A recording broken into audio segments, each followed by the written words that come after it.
सभी बच्चों और देशवासियों को मकर संक्रांति की शुभकामनाएं। उम्मीदों की पतंग से आसमान रंगीन बनाएं, तिल और गुड़ से रिश्तों में मिठास लाएं। आप सभी को मकर संक्रांति की हार्दिक शुभकामनाएं।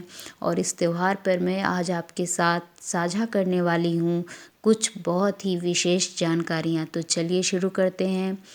मकर संक्रांति भारत के प्रमुख त्योहारों में से एक है, जिसे हर वर्ष जनवरी माह में 14 तारीख को मनाया जाता है।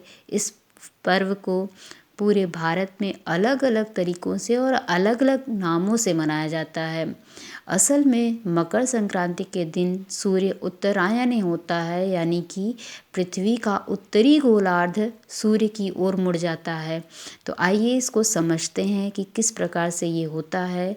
जैसा कि आप सबको पता है, पृथ्वी अपने अक्ष पर भी घूमती है और इसके साथ ही साथ में वह सूर्य का एक दीर्घवृत्ताकार मार्ग पर चक्कर भी काटती है। तो अक्ष पर घूमने के कारण दिन और रात होते हैं और दीर्घवृत्ताकार मार्ग पर घूमने के कारण ऋतुओं में परिवर्तन होता है।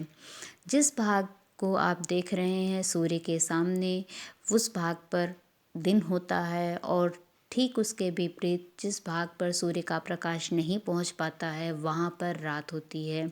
अगर हम बात करें अपनी ऋतुओं के परिवर्तन को, तो प्रमुख रूप से 4 ऋतुएं हैं: समर, ऑटम, विंटर और स्प्रिंग। अब बात करते हैं उत्तरायण की। असल में जब पृथ्वी अपनी अक्ष पर घूमती है तो वो 23.5 डिग्री एंगल पर घूमती है और इस वजह से जब वो घूमते घूमते दीर्घवृत्ताकार के दीर्घ पॉइंट पर, यानी ज़्यादा दूरी वाले पॉइंट पर पहुंचती है, तो उसका नॉर्थ पोल जब सूर्य के प्रकाश को प्राप्त करता है, तब उत्तरायण स्टार्ट होता है। और इसी कारण से उसको उत्तरायण कहा जाता है, क्योंकि उस सिचुएशन में उत्तरी गोलार्ध तक सूर्य का प्रकाश पहुंच पाता है, जबकि दक्षिणी गोलार्ध पर उस समय अंधेरा होता है, यानी रात हो जाती है।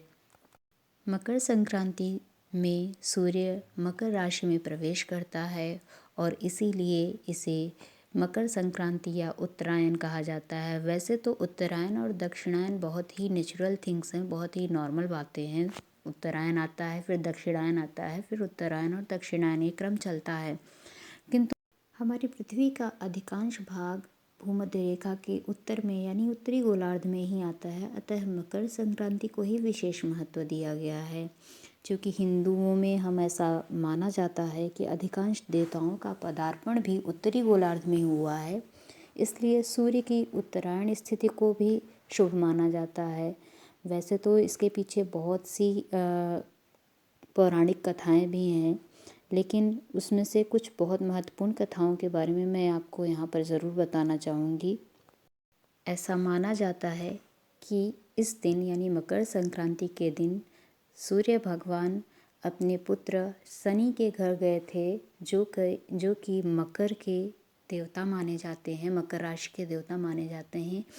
इसके साथ ही साथ में अगर महाभारत का हम जिक्र करते हैं, तो महाभारत में भीष्म पितामह ने मकर संक्रांति के दिन को ही अपना देह त्याग किया था। इसलिए ये दिन, या ये आप कहिए कि त्यौहार, बहुत ही महत्व रखता है। मकर संक्रांति के दिन सूर्य की कक्षा में हुए परिवर्तन को अंधकार से प्रकाश की ओर हुआ परिवर्तन माना जाता है। मकर संक्रांति से दिन में वृद्धि होती है और रात का समय कम होता जाता है। इसलिए प्रकाश में वृद्धि होने के कारण और अंधकार में कमी होने के कारण हम इस त्यौहार को और भी महत्व देते हैं, क्योंकि सूर्य ऊर्जा का स्रोत है और इसीलिए इस त्यौहार में आप एक अलग सी ऊर्जा को प्राप्त करते हैं और इस त्यौहार को हम बहुत ही समृद्धि का त्यौहार या ऊर्जा का त्यौहार मानते हैं। इस त्यौहार का संबंध प्रकृति, ऋतु परिवर्तन और राशि से है। ऊर्जा कारक के रूप में इस दिन सूर्य देव की पूजा की जाती है। सूर्य को शास्त्रों में भौतिक और अभौतिक तत्वों की आत्मा कहा गया है। सूर्य की स्थिति के अनुसार ऋतु परिवर्तन होता है और धरती अनाज उत्पन्न करती है, जिससे जैव समुदाय का विकास होता है, पालन पोषण होता है। मकर संक्रांति के त्यौहार को अलग अलग राज्यों में अलग अलग नामों से भी जाना जाता है। जैसे उत्तर भारत में मकर संक्रांति, हरियाणा और पंजाब में लोहड़ी, तमिलनाडु में पोंगल और बिहार में खिचड़ी के नाम से जानते हैं। इसके साथ ही साथ जम्मू कश्मीर में शिशुर संक्रांत, केरल में मकर विलक्कू, गुजरात में उत्तरायण, पश्चिम बंगाल में पौष संक्रांति, असम में बोहाग बिहू के नाम से जानते हैं। मकर संक्रांति के पर्व पर गंगा स्नान और गंगा तट पर दान करना बेहद शुभ माना जाता है। सामान्य भारतीय पंचांग पद्धति की सभी तिथियां चंद्रमा की गति पर आधारित हैं, ऐसा माना जाता है, लेकिन मकर संक्रांति को सूर्य की गति पर निर्धारित किया जाता है, इसलिए इस त्यौहार का अलग ही महत्व है। पश्चिम बंगाल में इस दिन स्नान के बाद तिल दान करने की प्रथा है। महाराष्ट्र में विवाहित महिलाएं अपनी पहली संक्रांति पर कपास, तेल व नमक सुहागिन महिलाओं को दान करती हैं।